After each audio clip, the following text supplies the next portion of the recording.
Hello. Hi. Hello.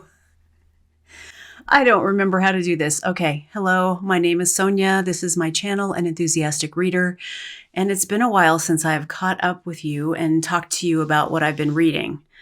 I've been very preoccupied with politics and the election, and I can very confidently say that I am very unhappy right now with the result of the election. I am very scared for the country. And so I am also I have no words of wisdom to impart or anything to say to make anything better, but I just am trying to figure out ways to live in the now, live in my life, be with the people I love and am in community with. And that's the best I can do for right now. So I thought I'd just come back to my booktube community and all the people who support me on this channel and talk to you about a few. I've read several books since the last time I did an update, but I don't want to talk about all of them. Many of them I either DNF'd or just did not really enjoy, and I don't feel like talking about that now. So I'm just going to talk about 5 books that I read and I enjoyed the experience of reading and expand on that a little bit. So let's just jump into that. The first book I want to talk about is Tell Me Everything by Elizabeth Strout. Highly anticipated. When I heard that this book was coming out, I was very excited and nervous to think about the melding of the Lucy Barton and the Olive Kitteridge world, and bringing these characters together. And my overall assessment of the book is that I really enjoyed the reading process. I liked the book, I liked the story, but it did not, for me, have the magic that I found in the other Lucy Barton books and the other Olive Kitteridge books. In those books, there was just some ineffable, underlying net of understanding, and having the book, especially the Lucy Barton books, being told to us by Lucy, it created this closeness that I think the reader and the narrator had, and it was a relationship I think that we had, the reader and the narrator of the book had together in the world of her head and her interiority.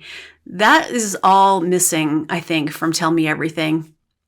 And I worry that, I know it was a book club pick for Oprah, and I know that it was featured and it's been really hyped in the marketing department. And if someone just reads this book on its own, they might enjoy it, but they're going to be missing out on the, as I said, magic of the other books. So I am very pro Tell Me Everything. I will probably read it again someday, but to me, the forcing of the Olive and Lucy worlds felt a bit contrived. And I feel bad about saying that. I feel like I'm not being loyal, but that's ridiculous. It's just a book, and that's just how I feel about it. So I would say, if you're interested in the Lucy Barton world, read the books in order and really get to know her. Then read the books of the Olive Kitteridge books in order and get to know her.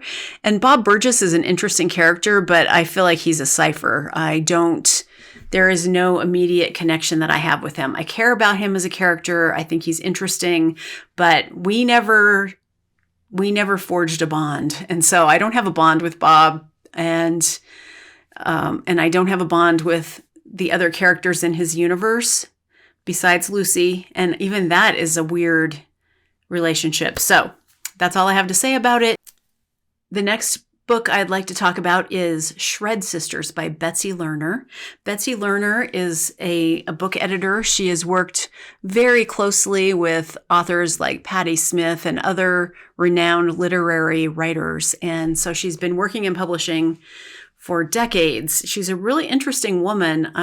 She wrote a book about grammar and writing at some point, and I know she came to Denver, and I saw her speak. And this has to be like 20 years ago.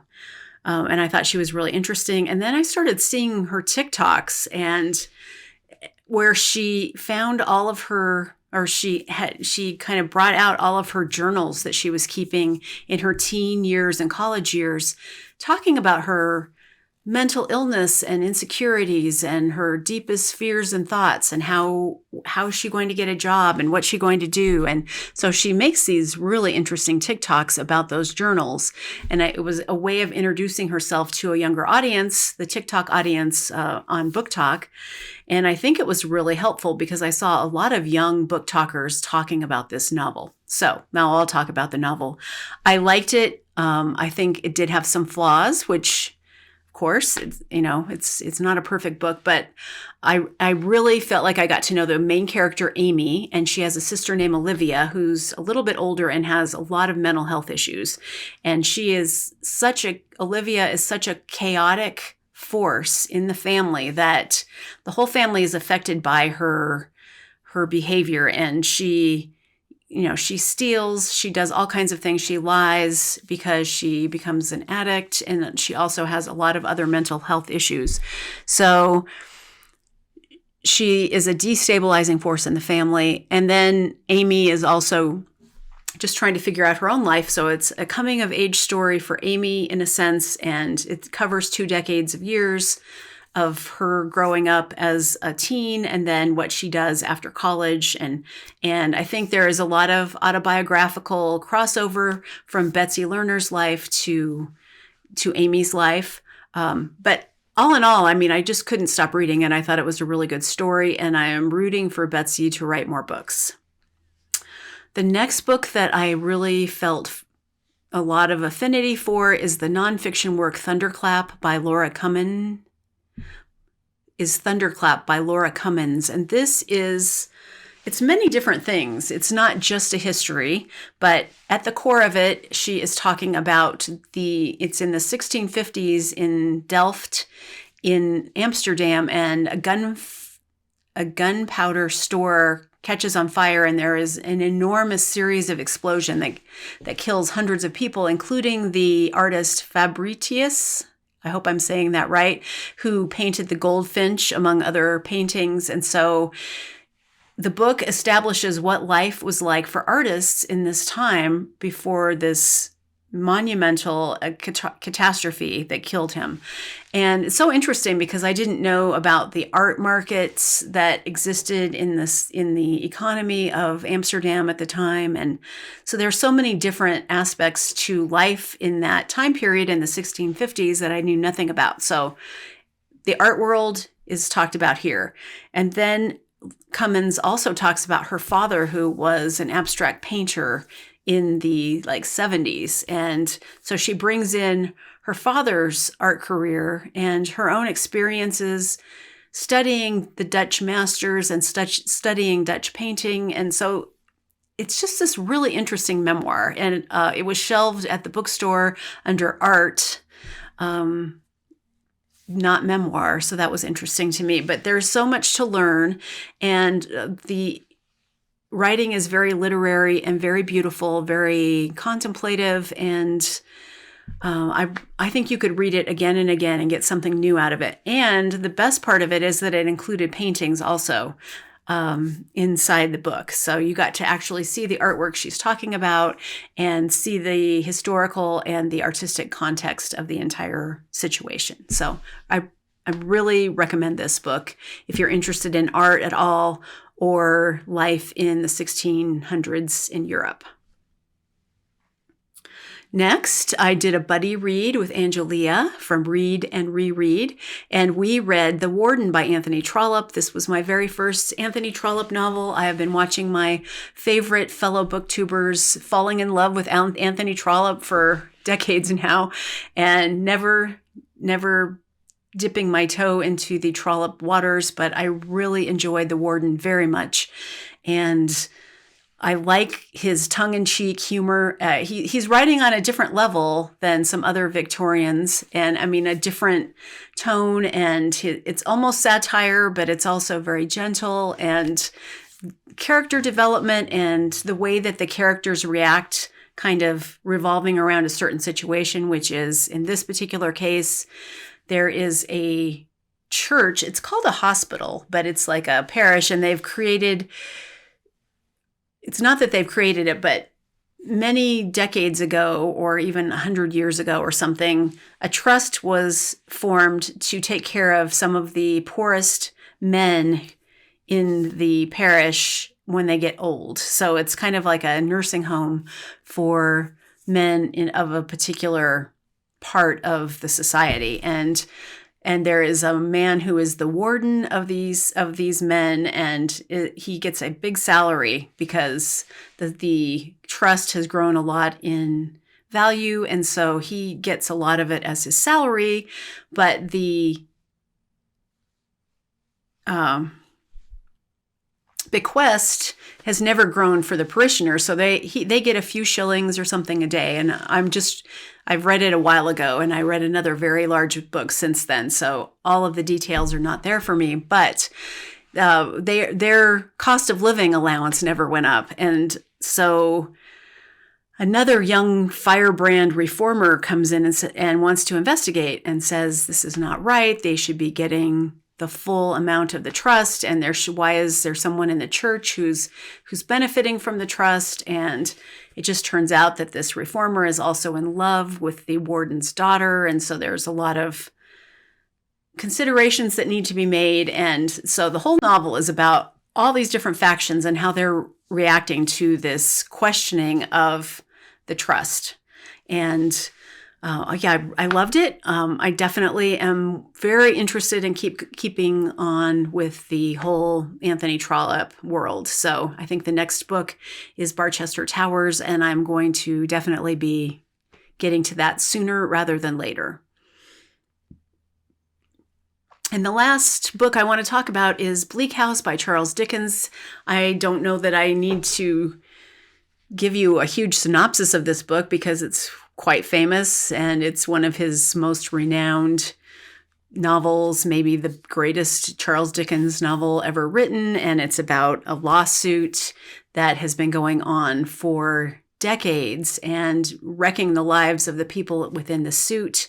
It's got a huge cast of characters and it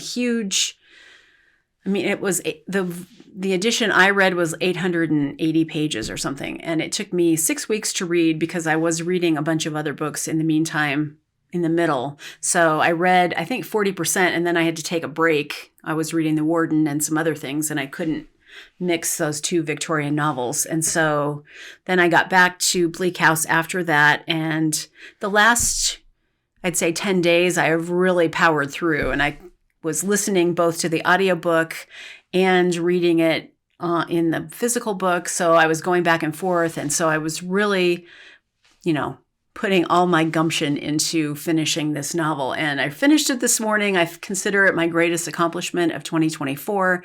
So glad I read it. And then when I finished reading it this morning, I read the Mary Gateskill introduction. And I just love the way that and I think she wrote it in like 2002, but I just love the way that she talked about this novel in the introduction. This is the very last paragraph of the introduction. It wouldn't make a lot of sense for me to read much more out of it if you haven't read the book, but I thought this was really interesting. She says, Gateskill is writing of Vladimir Nabokov, and says, because he wrote in this Lectures on Literature book, he wrote a whole chapter on Bleak House, and he's really a brat. So I want to read you a little bit of his brattiness. I haven't read the whole lecture, but I started reading it, and he was just such a snot about Jane Austen that I have to share that. But first I will read this. Nabokov, in his Bleak House lecture, wished to hold Dickens above the sentimental trash and theatrical nonsense of the author's own making. It is a passionate compliment, maybe too passionate, for in wishing to idealize Dickens, Nabokov does not respect him enough. Dickens loved sentimental trash and nonsense as much as he loved beauty and rigor, and he had that rare form of intelligent innocence that perceives these qualities on their own terms, outside of conventional hierarchies. He gave each its due, and in doing so, he created art the like of which will not be seen again. So Gateskill loved this book, and her introduction really, really reinforced her love of the book. But here's the little kind of bratty So he writes, Bleak House. We are now ready to tackle Dickens. We are now ready to embrace Dickens. We are now ready to bask in Dickens. In our dealings with Jane Austen, we had to make a certain effort in order to join the ladies in the drawing room. In the case of Dickens, we remain at table with our tawny port. We had to find an approach to Jane Austen and her Mansfield Park. I think we did find it and did have some degree of fun with her delicate patterns, with her collection of eggshells and cotton wool, but the fun was forced. We had to slip into a certain mood. We had to focus our eyes in a certain way. Personally, I dislike porcelain and the minor arts, but I have often forced myself to see some bit of previous translucent china through the eyes of an expert and have discovered a vicarious bliss in the process. Let us not forget that there are people who have devoted to Jane all their lives, their ivy-clad lives. I am sure that some readers have a better ear for Miss Austen than I have. However, I have tried to be very objective. My objective method was, among other ways, an approach through the prism of the culture that her young ladies and gentlemen have imbibed from the cool fountainhead of the 18th and young 19th centuries. With Dickens, we expand. It seems to me that Jane Austen's fiction had been a charming rearrangement of old-fashioned values. In the case of Dickens, the values are new. Modern authors still get drunk on his vintage. Here, there is no problem of approach, as with Jane Austen. No courtship, no dilly-dallying. We just surrender ourselves to Dickens' voice. That is all. If it were possible, I would like to devote the 50 minutes of every class meeting to mute meditation, concentration, and admiration of Dickens. However, my job is to direct and rationalize those meditations, that admiration. All we have to do when reading Bleak House is to relax and let our spines take over. Although we read with our minds, the seat of artistic delight is between the shoulder blades. That little shiver behind is quite certain the highest form of emotion that humanity has attained when evolving pure art and pure science. Let us worship the spine and its tingle. Let us be proud of our being vertebrates, for we are vertebrates tipped at the head with a divine flame. So, he's kind of a snot, but I really do love the way that he thinks about and writes about literature. So that is my very truncated catch up with you about what I've been reading. And I hope you are okay and getting along and reading some good things or finding solace in the things that you love. And I don't know what I'm going to read in December. I may start with Barchester Towers soon. I'm reading another Maisie Dobbs novel. I think I've read 3 since I've last updated you. So I'm really enjoying that series, and so I will finish the book I'm reading now and maybe read a couple more mysteries. I'm not sure. I'm taking a quick trip to Chicago this week, and I will be back a week from now and then getting ready for Thanksgiving. So that's my plan. I hope you're well. I'm glad to see you. I have been watching some videos, not as many as I would like. I think we're all a little bit distracted, and I understand, and I hope you understand. So please say hi in the comments if you'd like, and I'm just happy to see you, and thank you so much for watching. Bye.